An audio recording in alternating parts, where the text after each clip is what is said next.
की 9 बजने को है और वक्त हो चला है 9 की 9 खबर का। मैं हूं शुभम मिश्रा आपके साथ। चलिए करते हैं बुलेटिन की शुरुआत। और गब्बू सिंह के ठिकाने पर आज चौथे दिन भी आयकर विभाग की जांच पड़ताल लगातार जारी है। बोरिंग रोड स्थित कार्यालय में आयकर विभाग के अधिकारी दस्तावेजों की जांच में जुटे हुए हैं। सूत्रों के हवाले से ये खबर है कि इस मामले में जल्द ही ईडी की एंट्री होने वाली है। ईडी नए सिरे से एफआईआर दर्ज कर जांच शुरू कर देगी। कहा तो यह भी जा रहा है कि ईडी अपनी जांच के दौरान गब्बू सिंह और उनके सीए के साथ पूछताछ के लिए बुलाएगी। साथ ही गब्बू के जरिए अपने काले धन को सफेद करवाने वाले आईएएस और आईपीएस और उनके रिश्तेदारों पर शिकंजा कसा जाएगा।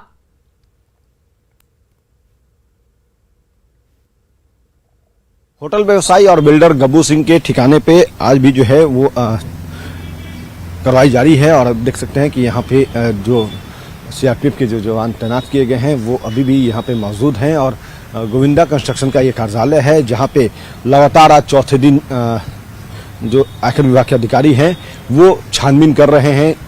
हालांकि कहा यह जा रहा है कि लगभग अनुसंधान पूरी हो चुकी है, लेकिन फिर भी आयकर विभाग के अधिकारी जो है वो अंतिम रूप से अनुसंधान जो है वो पूरी करना चाहते हैं। और इसी वजह से गब्बू सिंह के ठिकाने पे जो है वो छानबीन की कार्रवाई जो है वो आज भी जारी है। लगातार आयकर के अधिकारी यहाँ बने हुए हैं और कहा यह जा रहा है कि गब्बू सिंह जो है वो टैक्स चोरी लगातार कर रहा था। करोड़ों की टैक्स चोरी, 40 करोड़ से अधिक का टैक्स चोरी हर साल वो किया करता था, क्योंकि गब्बू सिंह जो है वो सालाना अपना टर्नओवर जो है वो लगभग 150 करोड़ दिखाता था, जबकि उसका टर्नओवर जो है वो 600 से 700 करोड़ सालाना हुआ करती है। और वो इसी को जो है गर्भझाला करता था और इसके कारण से 40 से 50 करोड़ जो है टैक्स चोरी उसके द्वारा लगातार की जा रही थी। कहा यह भी जा रहा है अब तक के अनुसंधान में कि कई आईएएस आईपीएस के जो रिश्तेदार हैं, परिजन हैं, उसका भी काला धन को सफेद करने का काम गब्बू सिंह किया करता था। तो इस नाते जो है अब कहा यह जा रहा है कि इस पूरे मामले की जांच जल्द ही ईडी अपने हाथ में लेगी। ईडी नए तरीके से एफआईआर लॉन्च करेगी गब्बू सिंह और उसके पार्टनरों के खिलाफ, और फिर वो अपने स्तर से अनुसंधान करेगी। पूछताछ के लिए गब्बू सिंह और उसके जो सीए हैं उन्हें भी बुलाया जाएगा, उनके पार्टनर को बुलाया जाएगा, और जो सफेद पोस्ट का नाम अनुसंधान के दौरान सामने आएगा उन्हें भी नोटिस भेज करके बुलाया जाएगा, पूछताछ की जाएगी। तो फिलहाल आज चौथे दिन भी गब्बू सिंह के ठिकाने पर अंतरिम रूप में जो अनुसंधान है आयकर विभाग का वो जारी है। कैमरा पर्सन अजय दुबे के साथ अमित कुमार, न्यूज 18 पटना। और पटना उच्च न्यायालय के मुख्य न्यायाधीश के नाम पर डीजीपी को धौंस दिखाकर गुमराह करने वाले शातिर शख्स अभिषेक को ईओयू ने रविवार को पटना से गिरफ्तार कर लिया। अभिषेक के साथ इसके अन्य 3 साथियों को भी ईओयू ने गिरफ्तार किया है। गिरफ्तारी के बाद इन सभी से फौरी तौर पर कोर्ट में पेश कर न्यायिक हिरासत में जेल भेज दिया गया। ईओयू आज इनको रिमांड पर लेने की कोशिश करेगी। तो जालसाज अभिषेक अग्रवाल गिरफ्तार किए जा चुके हैं। आईपीएस आदित्य कुमार के खिलाफ एफआईआर दर्ज की गई है। जांच में ये फर्जी चीफ जस्टिस निकले और इसी को लेकर इन पर कार्रवाई की गई और आज ईओयू की तरफ से इन्हें रिमांड पर लेने की कोशिश की जाएगी। तो ये बड़ी खबर आपको बता रहे हैं, जालसाज अभिषेक अग्रवाल के खिलाफ ये कानूनी प्रक्रिया के तहत कार्रवाई की गई है। उच्च न्यायालय के चीफ जस्टिस के नाम पर धोखाधड़ी करने वाले शातिर शख्स को ईडी ने गिरफ्तार कर लिया। अभिषेक अग्रवाल के साथ उनके अन्य 3 साथी को भी गिरफ्तार किया गया है। जिन 3 साथियों को गिरफ्तार किया गया है उसमें गौरव राज, राहुल रंजन जायसवाल और शुभम कुमार भी शामिल हैं। ये पूरा मामला जो है आदित्य कुमार जो गया के तत्कालीन एसएसपी थे उनसे जुड़े हुए मामले में अभिषेक जो है वो खुद को हाईकोर्ट का पटना उच्च न्यायालय के चीफ जस्टिस बताते हुए डीजीपी पर दबाव बनाया। और जो मामला था आदित्य कुमार से जुड़ा हुआ उस मामले में जल्द नतीजे पे पहुंचने की बात कही। और उसके बाद डीजीपी ने जो है फौरी तौर पे महज 24 घंटे के अंदर जो है इस पूरे मामले का जो है आयोग को बुला करके छानबीन करवाए और नतीजा पर पहुंचते हुए जो राहत है वो आदित्य कुमार को डीजीपी के द्वारा दे दी गई। लेकिन इस मामले में कहीं न कहीं जो संदेह है वो जब उस वक्त सामने आया जब इसी केस से जुड़े हुए मामले में गया के मगध रेंज के जो तत्कालीन डीआईजी थे अमित लोढ़ा, उन्होंने इस मामले को लेकर के कहीं ना कहीं संदेह जताया और डीजीपी से इस मामले की एक बार फिर से जांच करवाने की अपील की, जिसके बाद यह पूरा मामला जो है वो ईओयू को सौंपा गया। आर्थिक अपराध इकाई जो है वो अपने स्तर से इस पूरे मामले में जब अनुसंधान करना शुरू किया तो यह खुलासा हुआ कि जो अभिषेक है वो खुद को पटना उच्च न्यायालय का चीफ जस्टिस बताते हुए डीजीपी को गुमराह किया, उस पर दबाव बनाया और जिस सिम का इस्तेमाल उसने किया था डीजीपी को फोन करने के लिए, वो सिम कार्ड जो है वो राहुल के नाम पर है और गौरव के यहाँ काम करने वाला यह शख्स राहुल है, जिसकी भी गिरफ्तारी जो है वो आर्थिक अपराध इकाई ने किया है। और अब आदित्य कुमार जो है जो इस पूरे साजिश के एक मुख्य सूत्रधार हैं, उनकी भी गिरफ्तारी हो सकती है, क्योंकि इस मामले में जो ईओयू है उन्होंने उन्हें भी नामजद किया है। उनके ठिकानों पर भी ईओयू की टीम गई थी, हालांकि वो वहां मौजूद नहीं थे। तो ऐसे में ये कहा जा रहा है कि जल्द ही आदित्य कुमार भी जो है वो ईओयू के जद में होंगे। ईओयू उनसे पूछताछ करेगी और जो साक्ष्य मिले हैं उसके आधार पर आदित्य कुमार की गिरफ्तारी भी होगी, आगे की जो कानूनी कार्रवाई है वो भी होगी। तो कुल मिलाकर कहा जा सकता है कि इस पूरे मामले में का खुलासा जो है ईओयू ने किया है और कहा यह भी जा रहा है कि आज आर्थिक अपराध इकाई जो है वो अभिषेक अग्रवाल के साथ साथ उनके 3 साथियों को रिमांड पर लेगी और रिमांड पर लेने के बाद फिर से पूछताछ होगी। पूछताछ में जो बातें सामने आएगी उसके आधार पर आगे की जो कानूनी कार्रवाई है वो की जाएगी। कैमरा पर्सन अजय दुबे के साथ अमित कुमार, न्यूज 18 पटना। और देखिए, पूर्व कृषि मंत्री सुधाकर सिंह एक बार फिर सुर्खियों में। इस बार उन्होंने सरकार के खिलाफ हमला बोलते हुए कहा है कि सरकार में मंत्री सिर्फ और सिर्फ चपरासी बनकर रह गए हैं। जैसे ऑफिस में चपरासी सिर्फ मुहर मारने के लिए रहते हैं, ठीक उसी तरह मंत्रीगण भी बिहार सरकार में काम करते हैं। सुधाकर सिंह कैमूर के चैनपुर में बोल रहे थे। चैनपुर के हाटा बाजार में किसान सम्मेलन का आयोजन किया गया था, जहां सुधाकर सिंह मुख्य अतिथि के तौर पर थे। सुधाकर यहीं नहीं रुके, उन्होंने सीएम नीतीश कुमार पर भी जमकर हमला बोला। सुधाकर ने कहा कि उन्हें प्रधानमंत्री बनने की बेचैनी है, नहीं तो उनकी आत्मा स्वर्ग नहीं जा पाएगी, क्योंकि उनको लगता है कि स्वर्ग का रास्ता प्रधानमंत्री के पद से होकर गुजरता है। 17 साल में नीतीश सरकार ने किसानों के लिए कुछ भी नहीं किया, ये कहना है पूर्व कृषि मंत्री सुधाकर सिंह का। और आजकल के मंत्री तो चपरासी होते हैं, कहने को तो मंत्री है कागज में, लेकिन सरकार की नजर में चपरासी है, रबर स्टाम्प। उधर से सचिव फाइल ला देता है, उधर दस्तखत कर देता है डर से कि मेरा मास्टर नाराज हो जाएगा, फाइल पे दस्तखत नहीं करेंगे। प्रधानमंत्री बनने की बेचैनी है, जैसे लग रहा है कि प्रधानमंत्री नहीं बनेंगे तो उनकी आत्मा संतुष्ट रह जाएगी ईश्वर के। तो कुछ लोगों को लगता है कि प्रधानमंत्री के पद पे जाने का रास्ता, ईश्वर जाने का रास्ता प्रधानमंत्री के पद से होके जाता है, इसीलिए प्रधानमंत्री बना दो कि स्वर्ग में भी हमको जरा मिल जाए। और देखिए, किशनगंज में महागठबंधन के अंदर सब कुछ ठीक ठाक नहीं चल रहा है। जेडीयू और आरजेडी के नेता आमने सामने हैं। आरजेडी नेता और किशनगंज विधानसभा के सचेतक इजहार अस्वी ने खुले मंच से जेडीयू के प्रदेश उपाध्यक्ष मास्टर मुजाहिद के खिलाफ शराब और ड्रग्स माफिया से संपर्क होने के आरोप लगाए, जिसके बाद जेडीयू नेता ने आरजेडी नेता इजहार अस्वी पर सनसनीखेज आरोप लगाए हैं। साथ ही मास्टर मुजाहिद ने इसकी शिकायत सीएम और डिप्टी सीएम से करने की बात कही है। कहा जाए तो किशनगंज में महागठबंधन के 2 बड़े घटक दलों के नेता एक दूसरे पर शराब और ड्रग्स माफिया से जुड़े होने का आरोप लगा रहे हैं। और जो खुद उनके रिश्तेदार हैं, जो हम लोगों के समर्थक हैं, उनको भी चेतावनी दी गई है कि तुम सुधर जाओ, नहीं तो तुम्हारा जुबान काट के कुत्ता को खिला देंगे, तुम्हारा ईंट से ईंट बजा देंगे। निश्चित रूप से ये बहुत ही दुर्भाग्य का विषय है और इस संबंध में मैं माननीय मुख्यमंत्री को, माननीय उप मुख्यमंत्री को, आदरणीय लालू प्रसाद यादव जी जब लौटेंगे, मैं सबको जो है घटना इन बातों से अवगत कराऊंगा। आज भी उनके भट्टा में डेली दारू पार्टी चलता है, ये जनता नहीं जानती है क्या? मास्टर मुजाहिद कभी एक सिगरेट भी पिया है क्या? और बिहार में विपक्ष का पीएम मोदी के खिलाफ बदजुबानी बदस्तूर जारी है। कांग्रेस के राष्ट्रीय महासचिव और कटिहार के पूर्व सांसद तारिक अनवर ने कहा है कि दुनिया की सारी बुराई पीएम मोदी के अंदर है। तारिक अनवर ने जेडीयू के राष्ट्रीय अध्यक्ष ललन सिंह के बयान का समर्थन भी किया। सर, बहुरूपिया कहा जा रहा है ललन सिंह के द्वारा प्रधानमंत्री। क्या गलत कहा जा रहा है? ठीक ही कहा जा रहा है। इस देश का प्रधानमंत्री बहुरूपिया तो है ही है, जिस तरह से रूप धारण करते हैं वो, और ढोंगी भी हैं, झूठ भी बोलते हैं। जो सब बुराई है वो सब बुराई उनमें है। और कांग्रेस अध्यक्ष पद के लिए आज चुनाव होने हैं। पटना में भी कांग्रेस नेता अपना वोट डालेंगे। बिहार के कांग्रेस प्रभारी भक्त चरण दास पटना पहुंच चुके हैं। भक्त चरण दास ने मल्लिकार्जुन खड़गे की जीत का दावा किया है। सभी लोग अपना अपना तय किए हैं वोट कैसे करना है। अब एज ए मेंबर मैं प्रपोजर भी हूं खड़गे जी का। सब जानते हैं कि हम प्रपोजर भी हैं। खड़गे जी बहुत अनुभवशील रहे हैं और संगठन का बहुत उपलब्धि है, इसलिए हम लोग प्रपोजर भी हुए हैं। और देखिए, पटना कांग्रेस मुख्यालय में मतदान की तैयारियां पूरी कर ली गई है। कांग्रेस नेता सुबह 10 बजे से मत डालेंगे। क्या है तैयारी, बता रहे हैं हमारे सहयोगी अमित कुमार। राष्ट्रीय अध्यक्ष के लिए आज मतदान होने हैं।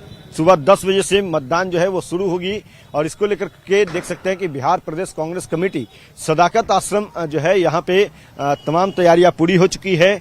जो सेवा दल हैं वो यहाँ पे मौजूद हैं और पूरे देश में कांग्रेस के जितने भी कार्यालय हैं सभी राज्यों में, पटना, रांची समेत सभी राज्यों में आज सुबह 10 बजे से जो है वो मतदान शुरू होगी। मतदान की प्रक्रिया लगभग पूरी कर ली गई है और मल्लिकार्जुन खड़गे, शशि थरूर जो है दोनों एक दूसरे के आमने सामने है। दोनों ने खूब जमकर के एक प्रचार किया। अपने पक्ष में जो कांग्रेसी डेलीगेट है उन्हें लामबंद भी किया गया इन दोनों के द्वारा। और अब चूंकि 10 बजे से यानी कि बस थोड़ी ही देर बाकी रह चुका है तो 10 बजे यहाँ पे मतदान की प्रक्रिया शुरू होगी। और कहा जा रहा है कि लगभग सीए के द्वारा जो तत्काल बदलाव किया गया था उसके अलावा इन दोनों कैंडिडेट ने सहमति भी दी थी। जानकारी के मुताबिक सेंट्रल इलेक्शन अथॉरिटी ने शनिवार को दोनों उम्मीदवारों को प्रतिनिधियों को मुजगिर में सभी पीआरओ की एक बैठक बुलाई थी जो संपन्न हुई बेहतर तरीके से और इसमें मतदान प्रक्रिया के बारे में जानकारी दी गई। कहा यह भी गया कि इलेक्शन अथॉरिटी ने डेलीगेट्स को अपने पसंद के उम्मीदवार के आगे एक लिखना अनिवार्य किया और उसके बाद बैलेट पेपर फोल्ड करके उस बैलेट बॉक्स में डालने के लिए जो ट्रेनिंग थी वो भी दी गई। और अब इस पूरे चुनावी प्रक्रिया को जो है वो पूरा किया जाएगा और कहा जा रहा है कि जल्द ही, चूंकि जो निर्धारित तिथि है उसके अनुसार मतगणना भी होगी और 19 अक्टूबर को जो है वो मतगणना होगी। मतगणना के बाद नतीजे सामने आएंगे और फिर ये साफ होगा कि कांग्रेस का अगला राष्ट्रीय अध्यक्ष कौन होगा। क्या मल्लिकार्जुन खड़गे जो है वो शशि थरूर को पटकनी देंगे या फिर शशि थरूर जो है वो राष्ट्रीय अध्यक्ष बनने के रास्ते पे जो अपनी कड़ी मेहनत की है उसमें वो सफल होंगे। कैमरा पर्सन अजय दुबे के साथ अमित कुमार, न्यूज 18 पटना। और धनबाद में फिर वासेपुर का इलाका हत्या से दहल गया। यहां करीमगंज मोहल्ले की गली में कल रात 2 युवकों की धारदार हथियार से वार कर हत्या कर दी गई। मृतकों के नाम शाहिद और सोहेल है। दोनों न्यू अफसर कॉलोनी मारूफगंज के रहने वाले थे। घटना की जानकारी मिलने के बाद पुलिस मौके पर पहुंची और दोनों शव को कब्जे में लेकर SNMMCH ले गए। मिली जानकारी के अनुसार शाहिद और सोहेल बाजार की ओर जा रहे थे और इसी दौरान करीमगंज की गली में उनका किसी के साथ विवाद हो गया। इसके बाद उनकी हत्या कर दी गई। दोनों का किससे विवाद हुआ और हत्या क्यों की गई इसका पता नहीं चल सका है। धनबाद और बैंक मोड़ थाने की पुलिस इस पूरे मामले की जांच में जुटी है।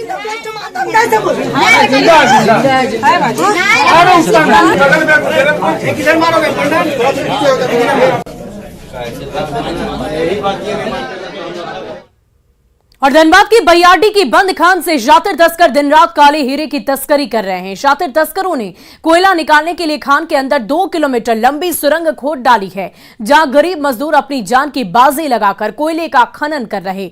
जबकि सोनारडी पुलिस से लेकर BCCL ने चुप्पी साध रखी है। उग्र ग्रामीणों ने अवैध कोयला खनन का विरोध तो किया तो कोयला तस्करों ने उन्हें बुरा अंजाम भुगतने की धमकी दे डाली। और अधिक जानकारी दे रहे हैं न्यूज 18 संवाददाता संजय गुप्ता। तालाब के लिए आए कि कहाँ से कल से नहाएंगे, हमारा औरत सब कहाँ से नहाएगी। लेडीज लोग बोला, हम लोग बात लेके यहाँ साफ सफाई करने आए। जब हम लोग यहाँ पे आए तो कुछ लोग हम लोग को रोकने लगा। तो हम लोग बोलने क्या यहाँ तो कोयला कट रहा है, लोगों को अभी पता चला। हम लोग ऊपर गए तो हम लोग से मारपीट, धमकी, लड़ाई का मामला जारी हो गया। धनबाद जिले में कोयले का कारोबार एक बार फिर पूरे रेस के साथ जारी हो चुका है और इसे रोकने का काम जिस पुलिस को करना है वह पुलिस संरक्षक के रूप में नजर आ रही है। अभी हम हैं बागमारा पुलिस अनुमंडल के सोनारडी थाना क्षेत्र में। आप देख सकते हैं कि यहाँ पर एक खदान है और इस खदान से लगातार अवैध कोयले की निकासी दिन रात होती है और ये खदान इतना खतरनाक है कि अगर इसकी चाल धसी तो इसके अंदर अवैध कटाई करने वाले मजदूरों की जान जानी निश्चित है। लेकिन लगातार हो रहे घटनाओं के बाद भी सबक लेने का काम ना तो अवैध कोयला कारोबारी लालच के चक्कर में कर पा रहे हैं, ना मजदूर मजबूरी में इससे भाग पा रहे हैं। फिलहाल तो यह अवैध कोयले का कारोबार कहीं से भी बंद होने की स्थिति में नहीं है, क्योंकि सुरक्षा के जिसे जिम्मेवारी मिली है उनकी मिलीभगत है। अब हो सके तो केंद्रीय जांच एजेंसी अगर यहाँ आती है, उनके संज्ञान में ये आती है, तो अवैध कोयला कारोबारी जो इस कारोबार से अकूत संपत्ति बनाए हैं उन तक वो जांच करते हैं, तो हो सकता है इसमें लगाम लग पाए। संजय गुप्ता, न्यूज 18 धनबाद। और जमशेदपुर में जिंदगी और मौत से जूझ रही छात्रा ऋतु मुखी को बेहतर इलाज के लिए एयरलिफ्ट कर बाहर भेजा जा सकता है, ये कहना है स्वास्थ्य मंत्री बन्ना गुप्ता का। वो कल टीएमएच में पीड़ित छात्रा और उनके परिजनों से मुलाकात करने पहुंचे। स्वास्थ्य मंत्री ने भरोसा दिलाया कि जैसे ही छात्रा की हालत में सुधार आएगा उसे एयरलिफ्ट कर बाहर भेज दिया जाएगा। फिलहाल ऋतु की हालत बेहद नाजुक है। वहीं स्वास्थ्य मंत्री ने कहा कि इस मामले में जो भी दोषी पाए जाएंगे उसे बख्शा नहीं जाएगा। आपको बता दें कि Sharda Mani girls high school में परीक्षा के दौरान नकल के शक में कपड़े उतरवाकर उसकी तलाशी ली गई थी, जिसके बाद उसने खुद को आग के हवाले कर दिया था। 90% जली अवस्था में फिलहाल उसका इलाज टीएमएच में चल रहा है। मेरे शरीर का रोआ खड़ा हो गया है, इतना विभत्स तरीके से वो जली है। भगवान उसको जल्दी ठीक करे, ये प्रार्थना हम करते हैं और हम लोगों का पूरा प्रयास होगा कि इस बच्ची को बेहतर इलाज मिले, निःशुल्क इलाज होगा। इसमें इसके परिवार के लोगों को 1 रुपया की भी खर्च नहीं करना पड़ेगा। दूसरा है कि जो लोगों ने ये कुकृत किया है उन लोगों को हम किसी कीमत में माफ़ नहीं करेंगे। वहीं मधुबनी में एक नाबालिग से गैंगरेप किया गया। पीड़ित के बयान पर 7 आरोपियों के खिलाफ एफआईआर दर्ज कराई गई, जिनमें से 3 को गिरफ्तार कर लिया गया है। बताया ये जा रहा है कि लड़की को उसके परिचित ने फोन कर गांव के ही सरकारी स्कूल में बुलाया, जहां 7 लोगों ने मिलकर उसके साथ दुष्कर्म किया। पुलिस ने मोहम्मद तौसिफ, मोहम्मद रब्बानी, मोहम्मद अफजल को गिरफ्तार कर लिया है। तो ये बड़ी खबर आपको बता रहे हैं मधुबनी से, जहां पुलिस ने 3 लोगों को गिरफ्तार किया है। दरअसल एक नाबालिग के साथ 7 लोगों ने मिलकर दुष्कर्म किया। 4 लोग अब भी फरार हैं, उनकी तलाश जारी है।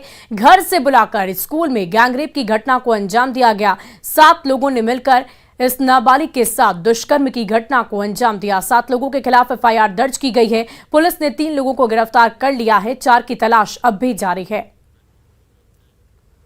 और देखिए, शिक्षण संस्थानों में हिजाब की जरूरत पर पूरे देश में बहस चल रही है। मामला सुप्रीम कोर्ट में है, लेकिन अब बिहार के मुजफ्फरपुर में इसको लेकर एक नया बवाल सामने आ गया, जहां कॉलेज में हिजाब उतारने को लेकर कुछ छात्राओं और प्रोफेसर के बीच बहस हुई और फिर यह बहस हंगामे में तब्दील हो गई। मुजफ्फरपुर के महंतो दर्शन दास महिला कॉलेज के बाहर हंगामा मचा है। विवाद हिजाब को लेकर है। 2 छात्राओं का कहना है कि प्रोफेसर ने उन्हें हिजाब हटाने को कहा। इससे इनकार करने पर देशद्रोही करार दिया गया और पाकिस्तान चले जाने की बात कही गई। विवाद के बीच ही छात्राओं के अभिभावक भी वहां पहुंच गए और हंगामा बढ़ने लगा। पहले सुनिए हिजाब हटाने को लेकर हुए विवाद पर छात्रा का क्या कहना है। एग्जाम दे रहे थे, उसके बाद आगे बोलते हैं कि हिजाब खोलो, तुम ब्लूटूथ लगाई हो। हम खोले भी कि देखिए नहीं है। उसके बाद फिर जब हम बांधने लगे तो बोलते कि नहीं बांध सकती। यहाँ पे मजहब का ये नहीं चल रहा है जो तुम हिजाब बांध करके आई हो। बोलते खाते कहीं और का हो और गाते कहीं और का हो। छात्रा मामले को धर्म से जोड़ रही है। हालांकि कॉलेज प्रशासन इसे साजिश करार दे रहा है। प्रिंसिपल ने कहा कि छात्राओं को मोबाइल और ब्लूटूथ हटाने को कहा गया था, लेकिन इसे धार्मिक रंग देने की कोशिश की गई और मुद्दा ऐसा बनाया गया जैसे कोई बहुत बड़ा विवाद हुआ हो। हंगामे के बीच पुलिस पहुंची और मामले को शांत कराया। जब कहा गया, उसके पास जब टीचर आए और बोले कि तुम भी दिखाओ, चूंकि उसने हिजाब पहना रखा हुआ था, कान उसके ढके हुए थे, बस यही कहा गया कि कान तुम खोल के दिखा दो कि ब्लूटूथ का यूज़ तो नहीं कर रही हो। जिस पर लड़की भड़क गई और बोली कि मैं कान नहीं दिखाऊंगी, और टीचर से वो जिरह करने लगी। और उसके बाद वो वहाँ से चली गई कि मैं एग्ज़ाम नहीं दूंगी, लेकिन अपना कान भी खोल करके नहीं दिखाऊंगी। स्थिति का आकलन कर लिया है, कुछ देर के लिए हम लोग रखते हैं। पर हिजाब को लेकर मामला है। हाँ, परीक्षा चल रहा है, वो चेकिंग के दरमियान में उस तरह की कुछ बात आई थी और इसका समाधान हो गया। पिछले कुछ दिनों से हिजाब को लेकर विवाद सुर्खियों में है।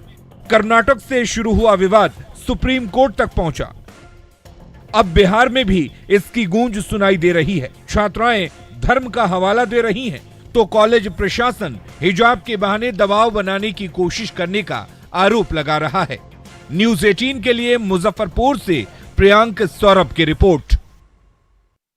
भागलपुर से आपको बड़ी खबर बता दें, जहां कहलगांव में गंगा किनारे एक डॉल्फिन मृत अवस्था में पाई गई है। डॉल्फिन के मुंह में जाल फंसा हुआ है। वहीं डॉल्फिन को देखने के लिए भारी संख्या में लोगों की भीड़ उमड़ी है। जहां डॉल्फिन मृत मिली वो डॉल्फिन अभयारण्य का क्षेत्र है, लेकिन यहां जाल लगाना मना है। फिर भी एक जाल में फंसकर डॉल्फिन की मौत हो गई। ये कहीं ना कहीं प्रशासन की बड़ी लापरवाही को दिखा रहा। ये तस्वीरें आपको एक्सक्लूसिव आपकी टीवी स्क्रीन पर दिखा रहे हैं। भागलपुर की ये तस्वीर है जहां पर डॉल्फिन के मुंह में जाल फंसा हुआ है और डॉल्फिन की मौत हो गई। फिलहाल इसे देखने के लिए लोगों की भीड़ वहां पर जुटी हुई है। स्थानीय प्रशासन भी मौके पर पहुंची है। गंगा किनारे मृत अवस्था में ये डॉल्फिन पाई गई है। और फिलहाल इस बुलेटिन में अभी के लिए बस इतना ही, लेकिन न्यूज़ 18 बिहार झारखंड पर खबरों का सिलसिला लगातार जारी है।